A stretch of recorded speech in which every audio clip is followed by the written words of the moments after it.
I definitely do have multiple legs on the stool. Multiple sources of how this all goes down. I'm very fortunate in that, all of the trips that I do that ultimately yields a lot of my own photographs. I'm working, I'm guiding a trip. So like whether I'm taking photos or not, like that is my primary job, my primary goal. So, all the trips are funded and then I'm getting paid for it. So that's like my salary. And then because I'm guiding photo trips, I'm, taking lots of photos as examples. I've always had some vehicle to sell prints, whether it was, a site that I designed, whether it was, another site. But as soon as I moved to art storefronts, like honestly, the automation, whether it's the promo, whether it's just, I mean, it's really navigable on the website, and like you can add the frame, you can do the metal prints. There's really cool merchandise stuff. In this constantly switched on, thumb scrolling digital world that we live in, you have to have things that qualify as impulse purchases. Yes. You just have to, and that means sub $100 non-wall art. And so you have that now. In addition to that, you now have more opportunities to bundle than you ever have before.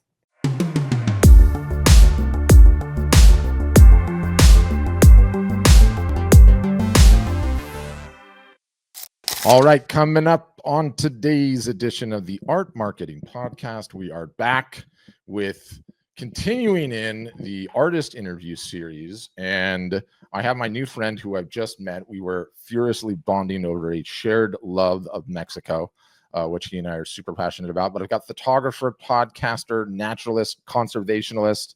I mean, you're like the Swiss Army knife of backgrounds in Court Weyland. So welcome to the show. Fired up to have you. I usually love starting off with give us a little bit of the origin story. Everybody does it, but it's a nice way to kick things off. Yeah, sure thing, Patrick. And thanks for having me. I'm stoked to be here. And yeah, I mean, your mention of the Swiss Army knife is appropriate because that's truly what I try to do. And I think because one of my big passions, my big why is showcasing the beauty of the world for all to enjoy. From a conservation standpoint, you got to be, you got to do a lot of different things if we want to change culture, change conservation culture, get people to pay attention to some of these things, and ultimately work to promote the beauty and save it, et cetera, et cetera. So that is that's my why, and that really came about. Gosh, now it's almost 25 years ago. Hard to believe. Crazy. But kind of having this pivotal internship experience, going in guiding, not having any idea what I was doing, but joining a group that was guiding a group of high school kids in Belize. And it just changed my mind. Like, I want to be out in nature. I want to teach people about nature. And so that was like the big aha moment. I think a lot of people have those singular moments that then cascade. Were you in college or was it post-college? Yeah, I was in college. Yeah, I was like right in the middle of undergrad, and but it did totally change my trajectory. And so I went back after that trip and basically retooled my major to have an ecotourism emphasis, something we're now kind of also calling conservation travel. It's the same thing. It's this idea of responsible travel to natural areas that conserves the environment and also promotes the welfare of local people. And so then, the fast forward from there is ended up studying hard and getting a master's and a PhD in it, and basically using my love of travel and biology to launch travel programs that essentially get, quote unquote, the average person out in these far-flung places to take photographs of lemurs in Madagascar, snowshoe in Antarctica, go on safaris in Kenya and Tanzania and Botswana and all these great places. And throughout this whole time, as a conservation biologist, my love of photography was just really organic and really natural. Very much self-taught, but occupational hazard at a point, right? Yeah, I know exactly. So just kept on, cranking away at it. And then, now again, 25 years later, have fortunately built this great career, this great photo portfolio. And I would say my love of photography and showcasing the beauty through my eyes is no less than my passion for conserving these places. So they're really, really in tandem. And yeah, I love what I'm able to do. So, wow. I mean, we have a customer, by the way, named Tim Lehman that I got to put you on. Do you know him? Yeah, well, I know of him. Yeah, I mean, he's the bird of paradise guy. Like, I was guiding in Papua New Guinea back in the day, and have his book and you two got to know each other, because it's like I was just hearing all that, and it's like this. You are the second one where it's like PhD coming with all of that animal knowledge, all of that natural environment knowledge, and then also bringing in the photography knowledge. And it makes for a really cool, like, blended overall picture. And it's, it's funny because I was like listening to your line about how your passion for the environment and saving and sustainability and getting these people to realize the gift that is ecotourism and stop and start destroying the environment. I was like, that is such a buzz line for everyone else. But I've been looking at his entire footprint the last 30 minutes. It's not a buzz line for Court. This is life. I mean, this is exactly how you're living it. So when you started, it was, you were guiding and you were doing tours, you were doing research, and then the photography, obviously occupationally, just started ratcheting up, or how did that work?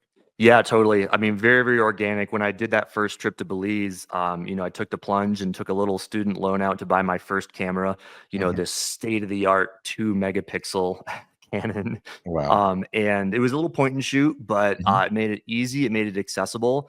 I got to be totally honest. I don't know if I would have gotten into photography to the degree that I did without the digital age being before me, because I could see my photos instantly. I didn't need to carry a whole suitcase of film. And so, it really started with the digital age. And then that little point and shoot turned into a better point and shoot, turned into a used basic DSLR, then full frame, and then, just fully committed. And now, talking about gear, I'm a bit of a gear nerd. I mean, I think that the equipment is such a big part of what I do, giving me the access, the possibilities of capturing things, frankly, in pretty difficult environments. Like, we're going to photograph monarch butterflies, and people think, oh, it's going to be super easy to photograph butterflies all around me. Well, yeah, it's super easy to take the photo and get something that's pretty good. But, having the gear, having the knowledge, having the expertise, that's what I do as a photo guide. Because how do you take a single subject, whether it's monarchs in Mexico, whether it's orangutans in Borneo, and photograph them 45 different ways, and get that full album, from everything from, the classic portraiture shot to the environmental landscape shot with the critter in it, all the way down to photographing, what do the eyes look like, zooming in on the face, the fingernails, or like this kaleidoscope of butterflies. So getting back to what you said before, I feel very fortunate to have that biology background, because I think it gives me a leg up to understand the behavior, understand the uniqueness of what I'm seeing, but then also to anticipate the photography, to anticipate that scene that when I see an orangutan building a nest, I now know, like, okay, there's gonna be a great photo op in about 10 minutes when this thing settles down and cuddles up in its nest at night. And then that gives me the ability to get some of these really unique shots that are out there. It's such a leg up. And, I've interviewed Tim a couple of times, and it's like, I hear about the blinds that he sits in and how he stalks and how much time he takes. And he's just like, I've got to sit here all day because I know that bird's coming back. And when that bird's coming back, it's going to be so good. So I feel like you guys absolutely have the natural leg up, just because I'm a gear nerd too. And to go down it, what mirrorless are we on today? Yeah, so I've been Canon from the day one, and all the brands are fantastic. I have buddies that shoot on OM systems, and of course, a lot of stuff in Sony. But I do the R5 right now, so full frame mirrorless, and then I often do rent a second body when I go out on like kind of big trips and big assignments. And so I'll usually shoot with the R5 Mark II now, which is really dang slick. I can't quite justify getting a second body at the moment. I'd rather put that money into new fancy lenses. Like, I just got like the 20mm f1.4, which is sick. Oh my gosh, it's incredible. And I was taking astrophotography the other night, just at the base of the collegiate peaks here in Buena Vista, Colorado. These 14,000 foot mountains. But yeah, I've been Canon from start to finish, and love what they do. And again, yes, you can take an iPhone out and get some pretty great shots, but if you want the exceptional stuff, I'm like the other end of the spectrum, where like, oh, gear doesn't matter, you just got to capture the moment. It's like, yeah, that's also true. You got to capture the moment, but having some great gear makes the low light photography, makes the astrophotography, makes the northern lights photography really superlative. Yeah. There's no question. And don't get me started down the rabbit hole, because we could spend 30 minutes talking about gear. I love it. It's just too fun. It's just too fun to nerd out on. Selfishly, I'd ask you from a software standpoint. I feel like there's such a gap in the market for, I just took 1,500 shots. Oh my God, the burden of cleaning that card or plugging the camera in and getting them all into the computer and then looking at them all, whether it's in Lightroom or Bridge or whatever you're doing, and then going through every single solitary one and doing the stars and everything else. Why the hell is there not an AI that does that? That can literally instantaneously process 3,000 images and say, I know composition, I know the rule of thirds, I understand framing, I understand depth of field, I know exposure. Here are your 20 shots out of the 3,000 that are a home run, and just give you that. Why the hell does that software not exist? I've been sort of marketed to on social media and other things that it looks like that's becoming available. I haven't personally tried it myself, but it is like a photo culling software. Mm-hmm. And all the examples that I see are, like wedding photographers and Yeah. family photographers. And I probably should just take the leap and get into it, but I'm a little bit hesitant only because, when I'm looking at my 7,000 photos from Greenland or whatever, or let's say monarch butterflies, like it is a little bit of a complex thing. And like what I'm looking for is something different this year from the previous 20 years. And so I have this workflow that I've been doing for, I've been locked into it for like a decade plus now. I do Bridge, Mm-hmm. and I use Adobe Camera Raw. I just made that decision way back in the day. I used to use Aperture, the Apple program, Mm-hmm. and Lightroom was the replacement for that. I mean, they both existed at the same time, but I was never a huge fan of how the reference files work because I'm constantly using travel drives and I'm bringing 4 terabyte travel drive and I need to transfer all that to multiple computers. I need to ship that off to like creative directors and all that. Yeah. And it could have improved since I switched and really dedicated to Adobe Camera Raw. But I love how Bridge and Raw, which essentially is Lightroom, in terms of the editing capabilities, I can just easily copy and paste that whole folder, and I don't have to like worry about the vault. I don't have to worry about all these other things. Backing But honestly, up, compression. I know exactly what you're saying. yeah, and like frankly, the culling to me is actually an important part of it personally, because I have this situation. I have this workflow where I will go through every photo, all 7,000, assign everything 1 star if it turned out. Then I go back through again, 2 stars if I want to edit it, 3 stars if I'm definitely going to edit it, and 4 stars once it is edited. And it's this really, I think it's a really good thing for photographers to review their trip or their shoot images multiple times, because at least in travel photography, wildlife photography, I might be trekking gorillas on day 2, 5, 7, and 10. And I want to see the whole thing multiple times to figure out, do I really want to spend a bunch of time editing a photo from early in the trip when really the later trip photos are way better, or vice versa. So I think going through it multiple times and actually remembering like, oh yeah, I don't need this shot of the gorilla way in the distance that's kind of like shaded and whatnot, because like I know I have almost that same shot later in the trip. So yeah, I actually personally don't really mind going through it, but I also understand the benefit if you could just plug that in. And as we all know, AI is getting so dang good that I'm going to assume even in this relatively nascent stage of AI, it's going to do the job. I probably should try it out. Yeah, I mean, I was putting some pressure internally. I was like, if this doesn't exist right now, we need to build it. And probably 6 months ago, I looked at all the solutions that are on the market, and I don't think it's binary, right? Like, I understand that process. I had a process when I'm an amateur photographer, minored in college, had a ton of fun with it. Don't want it to be anything more than a hobby. It's fine. It's not binary. You can still do your process, but you know what? I want the AI to rip through everything that I have, surface the best photos for me automatically. I want the AI to go in and impute all the EXF, anything that we have in terms of metadata, and then I want it to enhance it. I don't want to just know that it was the proboscis monkey in Borneo, right? I want to know, is it a male? Is it a female? Is it a juvenile? I want to know what the plants are. I want to know what the trees are. And that technology is already here. Yeah. Like, why can't you nail all of that, dump stuff, all of that metadata in, and then give me this big graph and make the connections with everything? And I feel like, it's so hard on photographers because there's so much doggone work to do, right? After the fact, like anything that speeds that whole process up and gets us these incredible images quicker, I think is a huge win. Totally. Another selfish question. How many times have you had to add extra pages to your passport? Yeah, I'm probably, like, I'll put it this way. I usually have to get a new passport before It the 10-year expires. expiration because I use all the pages. And there was a time when they would give you triple page books, like Mhm. 3 passports thick. They Mhm. only do doubles now. So Mhm. yeah, I will burn through 2 passport sizes, in one passport, probably every, like, I don't know, 7 or 8 years, something like that. Amazing. Yeah, Amazing. And it's just from a financial standpoint, so who's paid for slash financed all of the trips?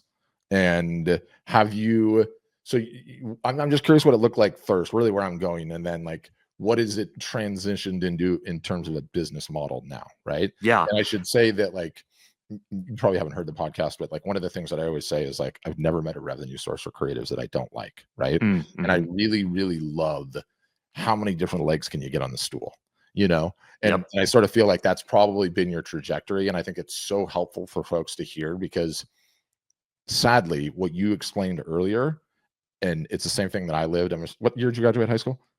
'01. Oh, and I guess we're relatively close. I'm a couple years older than you. I lived through the whole digital thing too, right? Mhm. And for all the reasons that we love the digital thing, there's also a downside. When that barrier to entry came down so much, now Mhm. everybody's got a camera in their pocket, and so much of wildlife photography is the serendipity of right place, right time. It's how Yes. many hours in the field, right? So I feel like we have so many customers. It's like, how do I differentiate myself? How am I going to sell my wildlife photography? How is my wildlife photography better than anyone else's? Right. And so I love just being practical about what all those angles are and how you can think about it. And I think there's so many different opportunities to add additional revenue sources. And I feel like that's very much the trajectory that you took. And I love that you have just break that down a little bit and tell us about it. Yeah, that's a great question, and that I definitely do have multiple legs on the stool. I Yeah. multiple sources of how this all goes down. Hmm. I'm very fortunate in that, all of the trips that I do that ultimately yields a lot of my own photographs. Hmm. I'm working, I'm guiding a trip. So like whether I'm taking photos or not, like that is my primary job, my primary goal. So, all the trips are funded and then I'm Hmm. getting paid for it. So that's like my salary. Hmm. And then because I'm guiding photo trips, I'm, taking lots of photos as examples, be like, hey, check out this photo I got of the orangutan over there. You're looking at this one over here, but this one in the distance, yeah, it's a little bit further. It's gonna be smaller in your frame, but here's some cool lighting. So I'm getting those great shots, even though I'm guiding other folks. And the other thing that I'm really fortunate that I love teaching photography. In fact, Hmm. that's as much of a passion as taking my own photographs. Hmm. So, again, very, very lucky that over 20, 25 years or so, I was able to, I'd probably guided, I'm just going to guess something like 250, 300 expeditions around the world on all 7 continents. Hmm. And, that's how I get to do it. There would be no way I'd be able to fund anything close to that. And because, these are relatively high end trips in the sense, not that we're staying in places with, chandeliers in the No, bathroom just or the anything. travel to get there. Yeah. Yeah. And we're staying in like sort of, the company I work for, Natural Habitat Adventures, it's our definition of luxury is getting you further out there, closer to the wildlife with all the creature comforts. So again, no chandeliers in the bathroom, but instead of staying outside of the Serengeti and driving an hour in every morning to photograph the wildebeest or the lions or whatever it might be, You're in it. we're having coffee on our tent doorstep, very nice tent, Yeah. watching the wildebeest go across. And so it's just you can get so much more, whether it's just the personal experience, whether it's the photography, by being more immersed in the environment. So yeah, as far as like how it all comes together, yeah, it's the fact that I'm kind of I'm a guide. I Mhm. guide photo trips and I'm around other people that give me inspiration. My job is to provide that tutelage and inspiration, and it Mhm. really comes together super, super nicely. Wow, that's just amazing. How often are you on the road? Yeah, so I have a bit of a unique position in that I'm full time in the office as well as a guide. A lot of Mhm. guides will guide, I think a normal guiding amount, like as a full time guide, would be like 130, 160 days. I'm Wow. probably about 80 days in the field, which Mhm. translates to 6 to 8 trips roughly Mhm. in a given year. And the rest of the time, I head up all of our sustainability and conservation efforts. Kind of cornerstone to this idea of conservation travel. So yeah, 6 to 8 trips a year. There was definitely a time, in the early 2010s, the early teens, that I was, guiding 10, 12, 14 trips just out of need, like the company's need. Mhm. But now, yeah, 8 is kind of like my sweet spot, or let's just say 80 days. Yeah. because it's hard to be out of the country that often, you know, the It time is, zones, yeah. the food, and you get sick and the whole thing, like, not easy.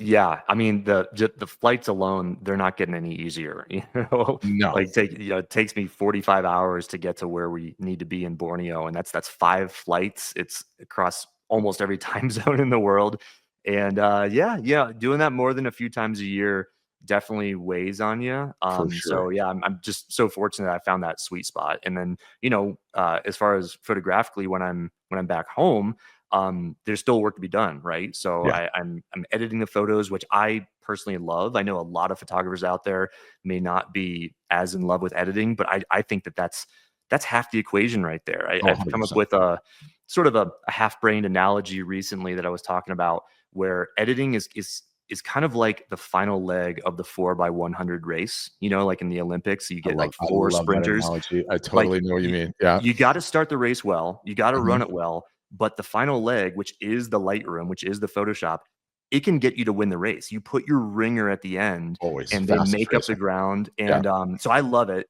I'm editing photos, and then as you know, I have my own photo podcast, The Wild Photographer, which Yep. is super fun. It's Yep. doing, for kind of a side hustle passion project, it's doing really well. Like, it's got a lot of traction. I'm getting some really, really great people on there. I'm doing a lot of solo episodes, and I think I'm zeroing in on about 60 full episodes of the last few years. I do Amazing. them twice a month, and I it's just a cool free crash course in all things nature, wildlife, landscape, and travel photography. And Amazing. of course, it's free, but I have a ball doing it. And there will, of course, be links to all of the above in the show notes. And I think my little machine told me 2019 you started it, right? So you've been at it a while. Yes. Yeah, Yeah. yeah. So it was kind of serendipitously in a way just before COVID. So, I kind of got Perfect the timing. architecture built. And then, of course, COVID happened and the travel industry really just bottomed out. So Oh, it terrible. allowed me during that time when things were a bit lighter, certainly not traveling and not guiding for the first bit of that, to really, architect the whole program, so to speak, and Mhm. outline the episodes. And still some of those early episodes are the ones that are ironically doing the best. But yeah, so I've had it for 5 going on 6 years now. Amazing. Yeah, amazing. And I know that's how we found you originally. And you've got the good where it's not showing me. You've got the great oh, sorry, I pressed the wrong button on the Mac. I just recently moved to a Mac from the dark side of the PC, and I'm still getting my sea legs, so to speak. And you're Yeah. kicking butt on Instagram too. Yeah, it's doing great, doing great. I you know, love sharing the stories, whether it's just the little 24-hour ones, whether it's the reels and all that. And Mhm. gets a lot of engagement. And like anybody, forming a community is such a cool thing. And the conversations we have, and some of the opportunities that arise from this new version of a portfolio is really, really darn good. And I For think sure. I will probably credit Instagram, as well as my photo book on the Monarchs recently.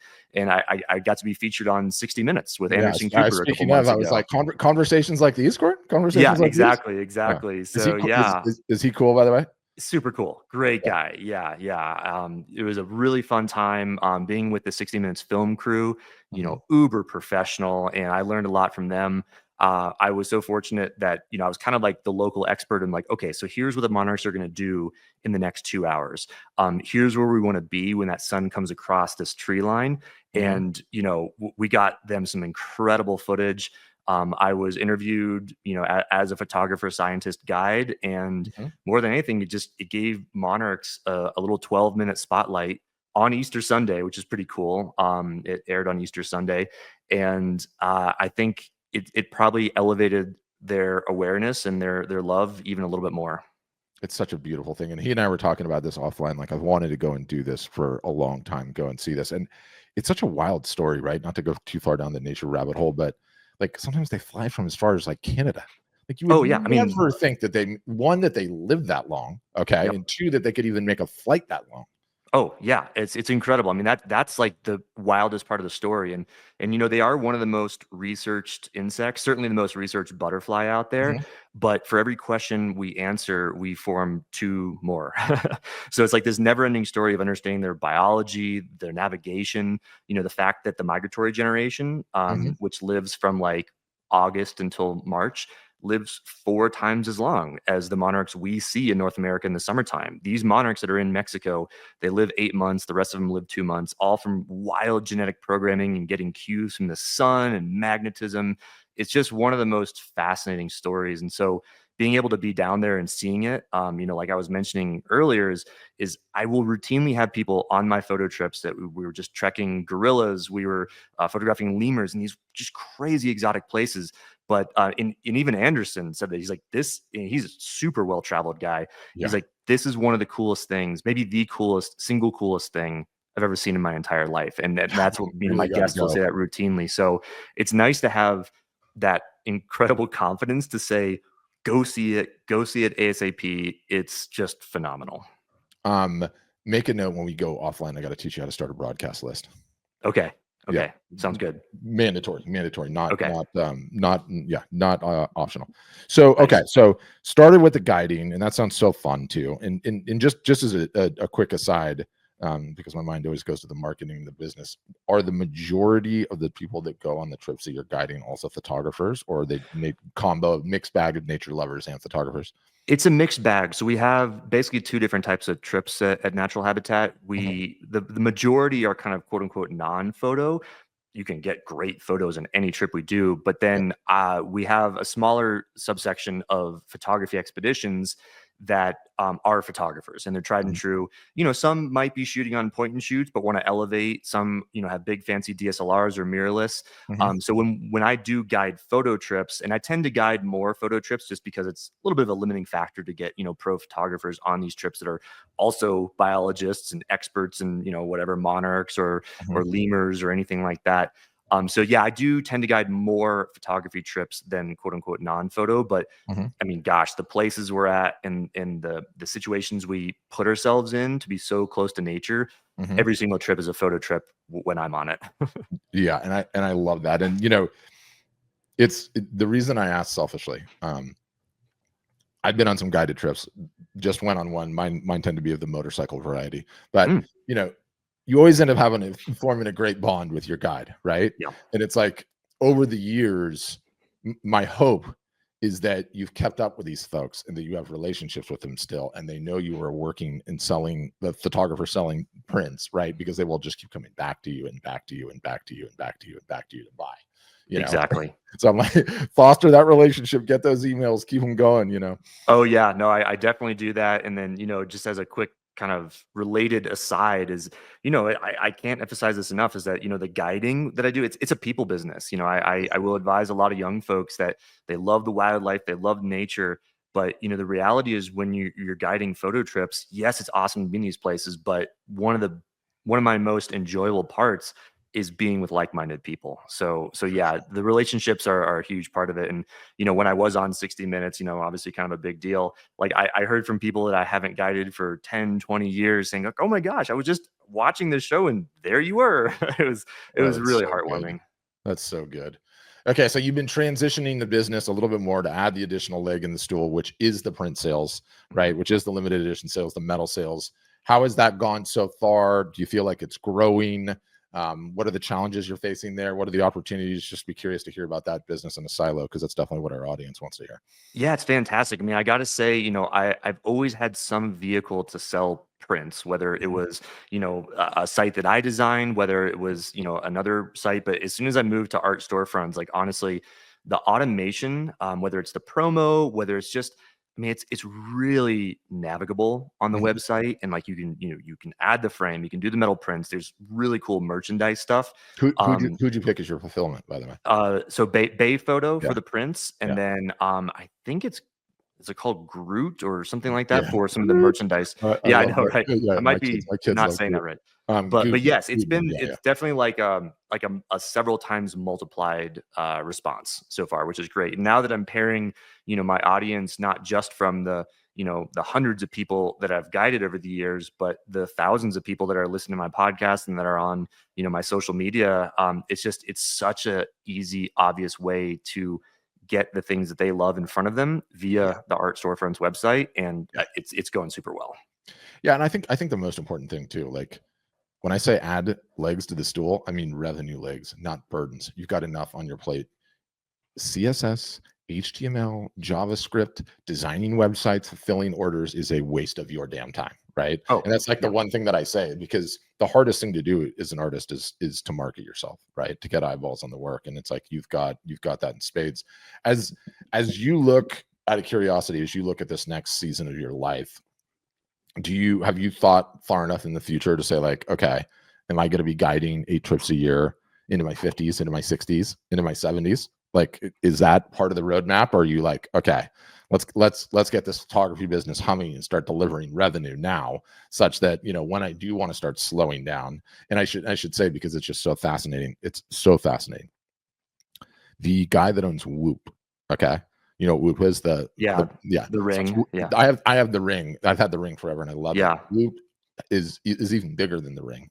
Okay, and you're gonna hate me for telling you this, but I'm going to tell you this. Okay, so the data is so damn conclusive on sleep, right?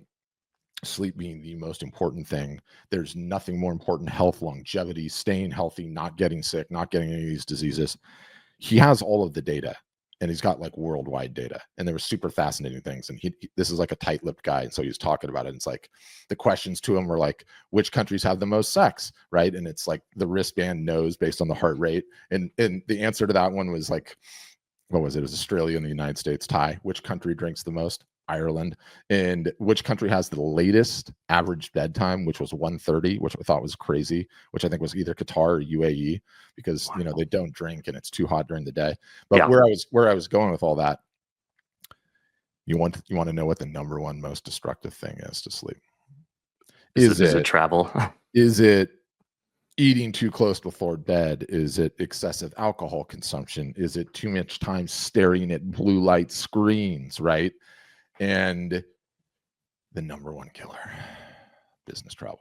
Oh, yeah. And he said, because routine is the most important thing to sleep, right? Yeah. So you look at that, and it's like, I took my family to Costa Rica this last week. It was my vacation, and that travel back on, and I'm 46, that travel back on Sunday, which was like a long drive, one flight, a layover, another flight, and then finally home. I'm just like, oh my God, it's Tuesday and I'm still not right. Oh, I totally believe it. And I mean, I know yours is way worse than that. Now, the good thing though is that, you know, I've been doing this for 20 plus years, and I have a system. And so, you know, frankly, you know, I will always try to find one flight in my journey to be that super long 16, 17-hour flight. And I kid you not, like I set my watch to the time zone I'm going to be in. I go to bed at 9 p.m. I get 8 hours of sleep on the plane, and I wake up, and it really, it's exhausting because of the airport transfers and the security lines and the customs. But like, I actually, in a weird sort of masochistic way, I get rejuvenated by the flight. Like, I love just nestling in my sleep.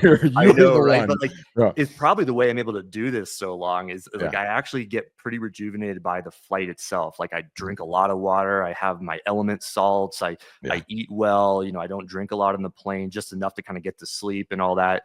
And I just kind of treat it as this weird sort of walking meditation that I usually arrive fairly refreshed.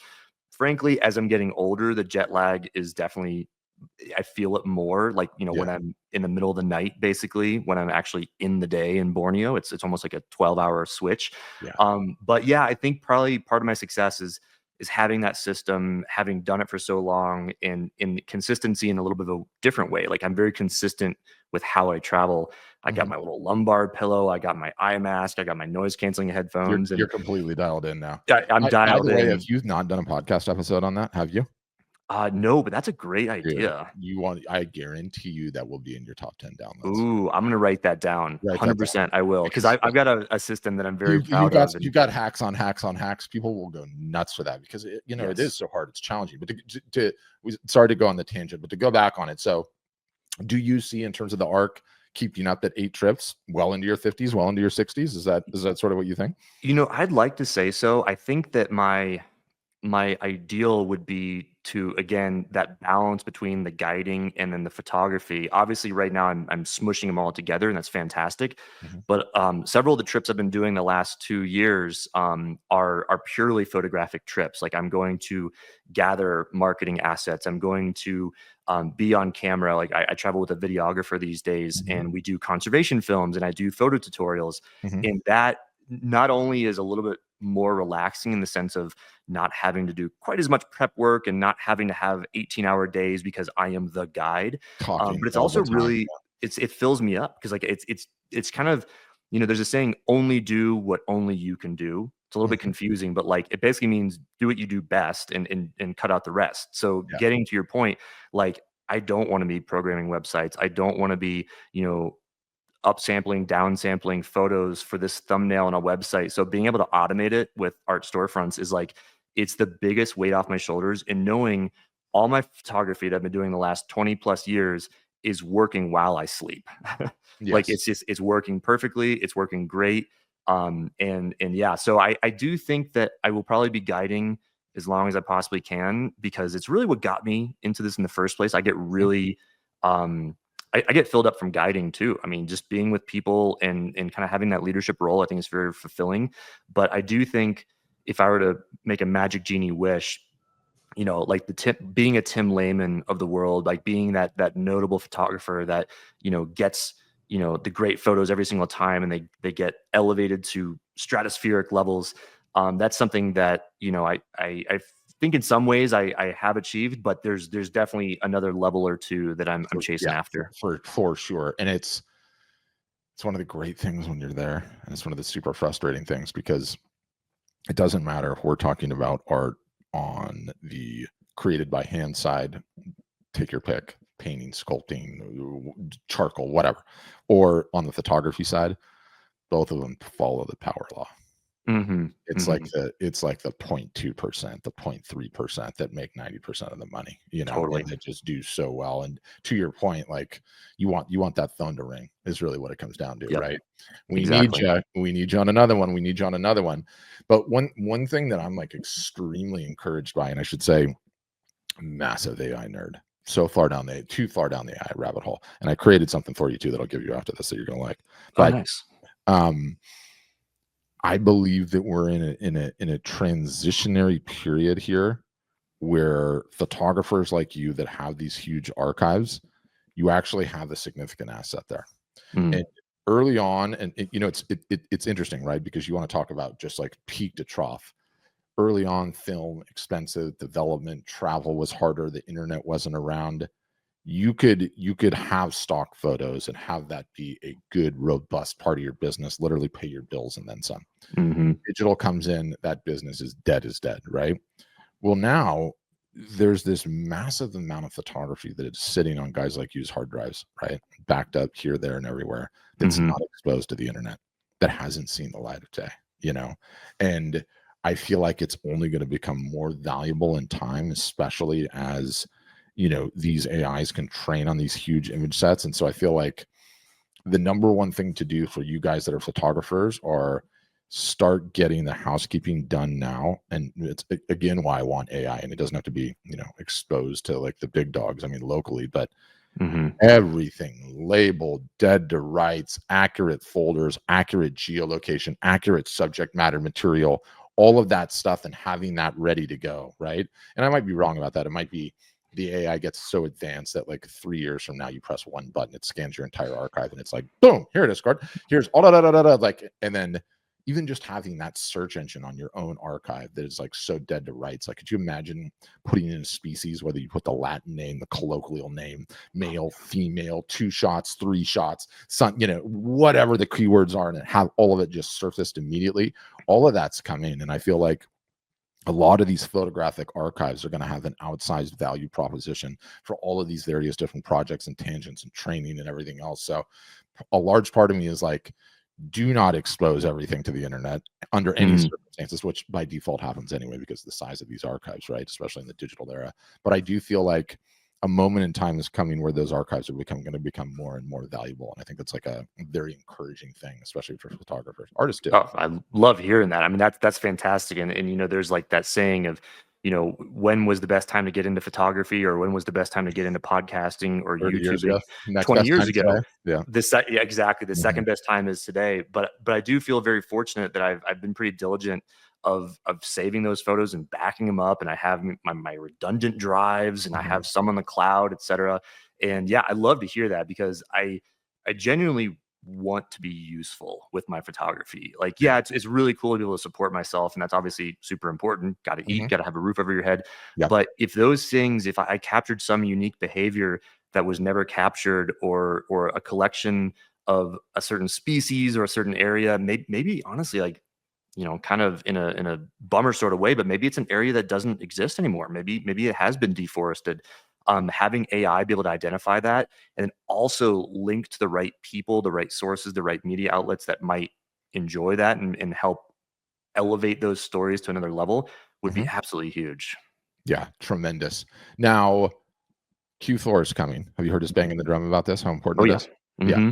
And you already know. What are you doing strategically as the season approaches? What are you going to do a little bit differently? I imagine now that you're with us, you have probably more products than you ever had before, just by virtue of the merch coming in and everything else. How are you approaching it? What is your game plan? How serious are you taking it? Be curious to hear that.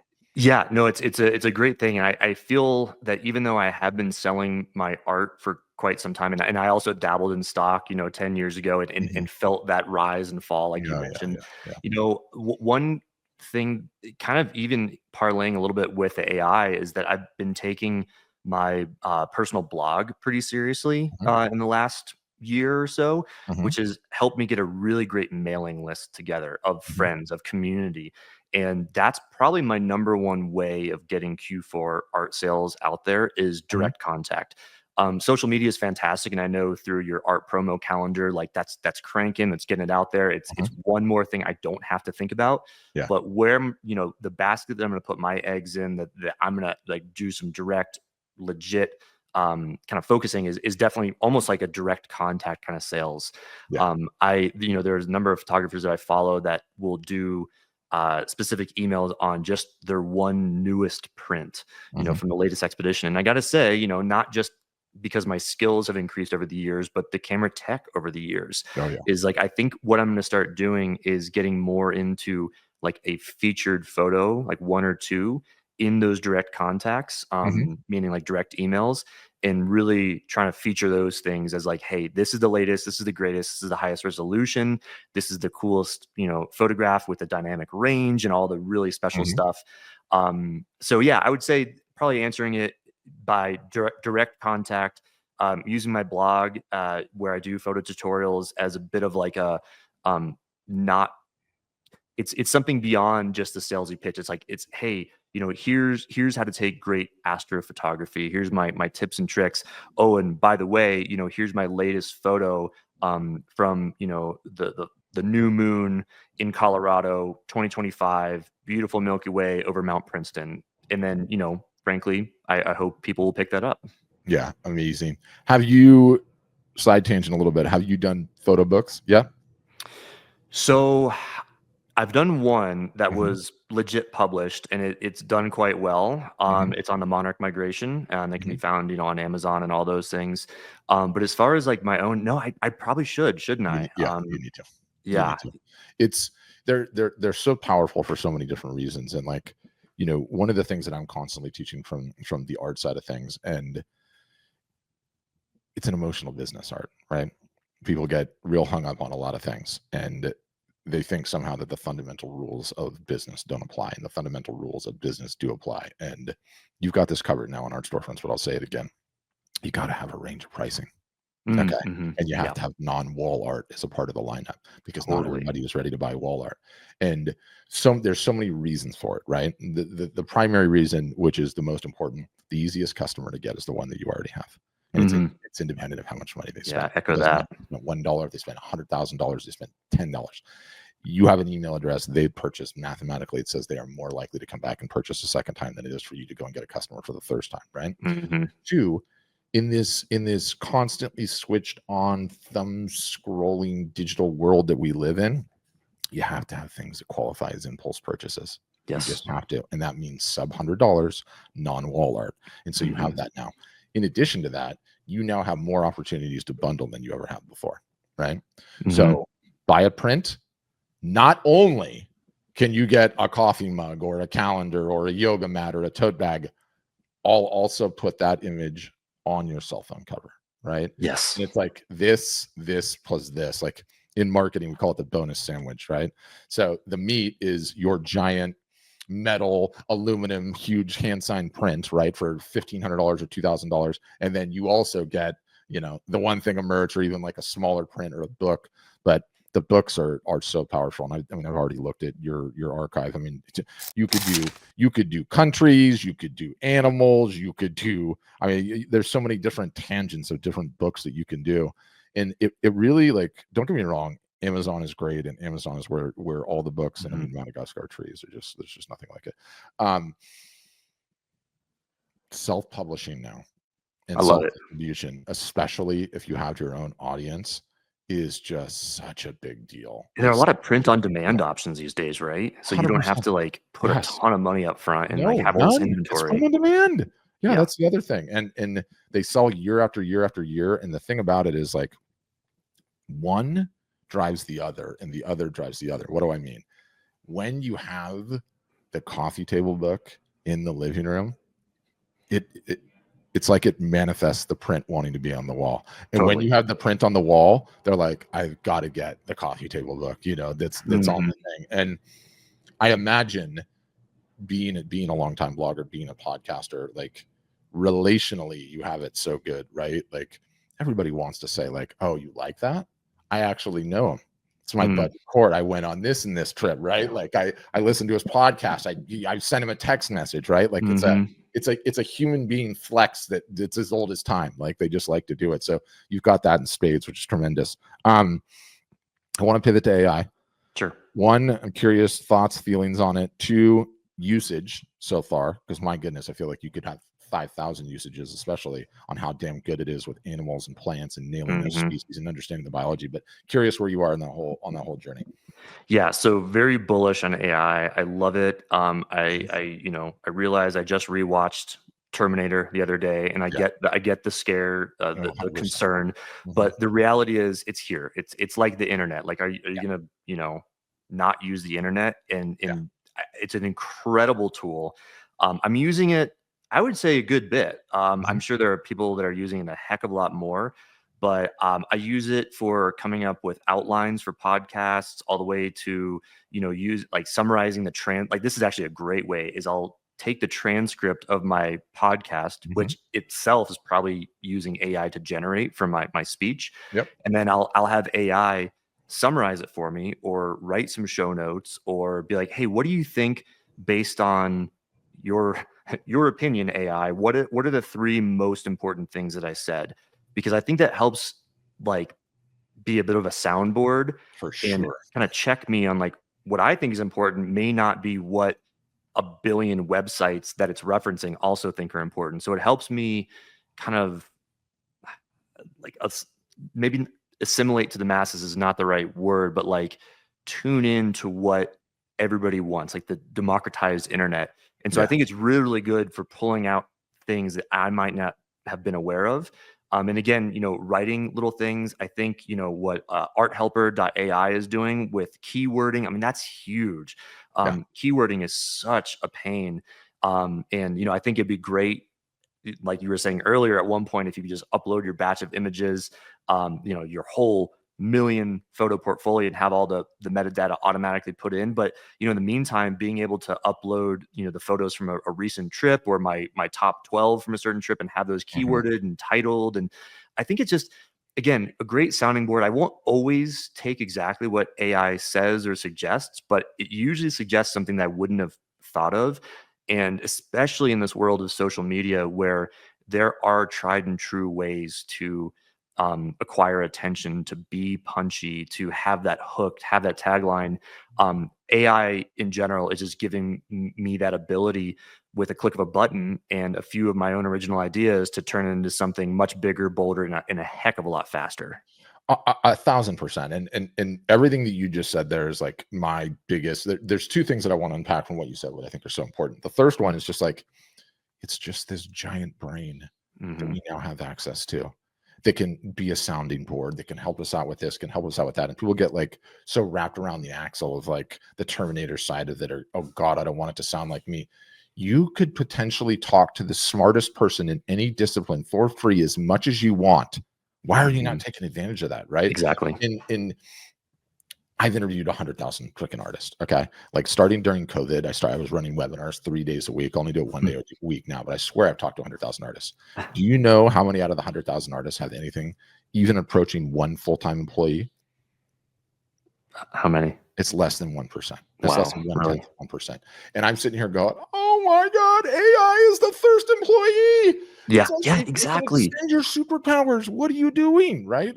That's number one. Number two, the thing that you said that resonated with me so much, and you said it twice. You just said it here with AI, but also like you said it earlier, and it resonated with me so much. I was like, in my inner monologue, it's like some of your earliest podcast episodes are still the most popular.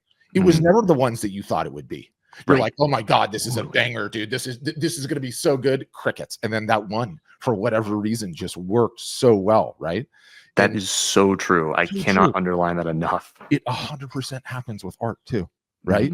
And it's the thing that kills me with artists and photographers. They're like, I'm not going to get started until I have a niche or until I know what my best stuff is. You don't know what your best stuff is. You don't have any damn idea. It's shots on goal. It's how many arrows you're firing at the target, because you never know what's going to work. Right. That's exactly it. You create that podcast. So I do the same thing. It's like, I need a sounding board to tell me, hey, what might be the high points of this thing. Right. Yeah. Like, I don't know everything. My own cognitive bias doesn't enter into it. Like, the wisdom of the crowd is always going to be more than me. And for you guys on the artist side, it's why you just put the stuff out there. Don't be emotional about it and see what sticks. And it's the same for us. It's the same for us. It's crazy. Fully agree. So I developed this like proprietary thing. Okay.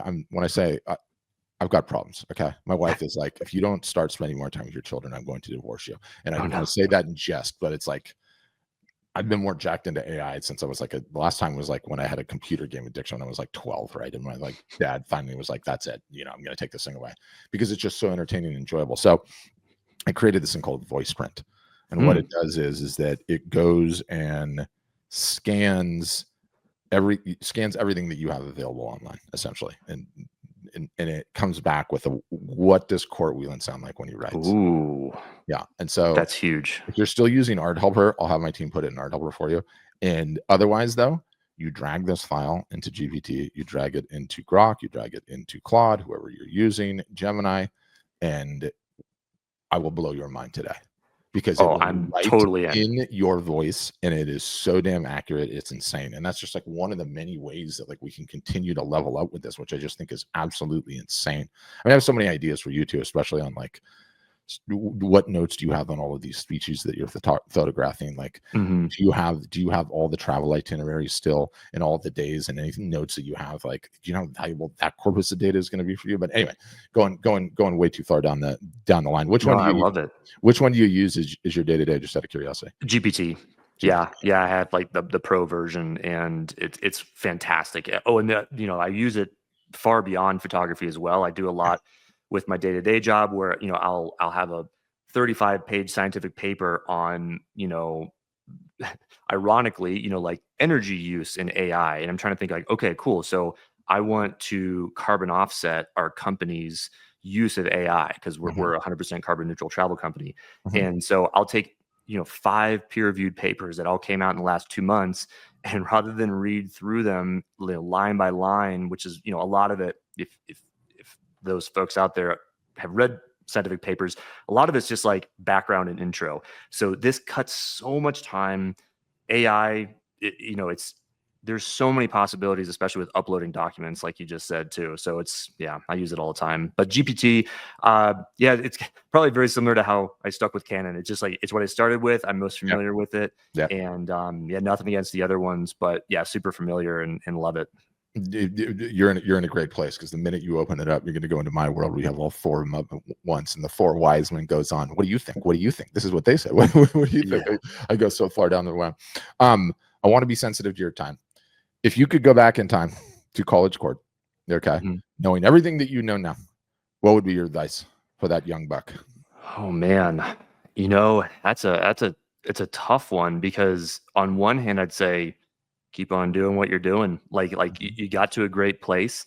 So there would be just kind of the same thing of, get stuff done. Mhm. I actually just saw a great little clip of former President Obama being interviewed, just being like the number one advice he has for young folks is prove that you can get stuff done.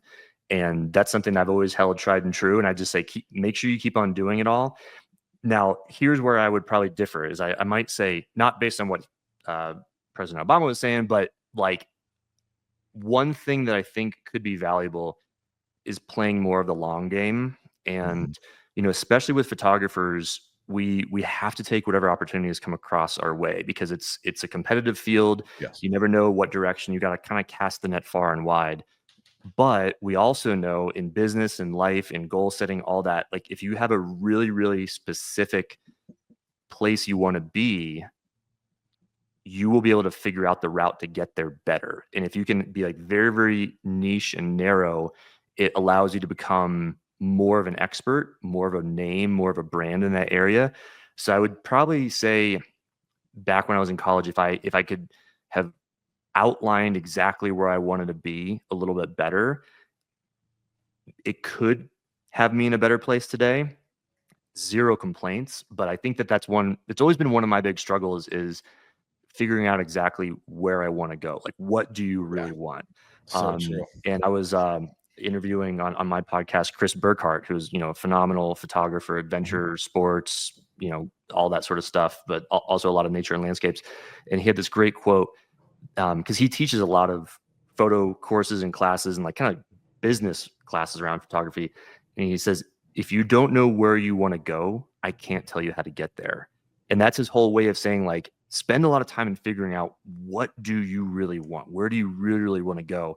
I took a very kind of meandering, circuitous route. I think it got Mhm. me to a great place, but that's one thing that it would be interesting to see how the future would unfold if I was really, really specific about, being, the next kind of Peter Lick or the next, big name photographer, the next person that has, a show on Discovery Channel about Yeah. photography, et cetera, et cetera. Like maybe that's in my future still. I still think that'd be a lot of fun. Yeah. I love that. Absolutely. Stunning interview. Everybody was asking where you can find him.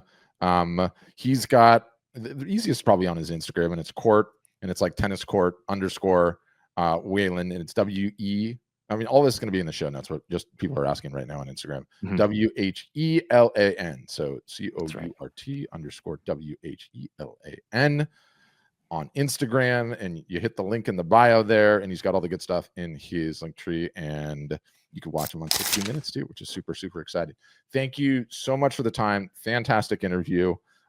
Stay on. I will share these goodies with you, and then we got to talk Instagram broadcast channel. So you guys, thanks everybody for watching. Really appreciate it. All the things are going to be in the show notes after the fact. So if you're listening to this on Spotify or YouTube or Apple Podcasts, all of those links will be in there.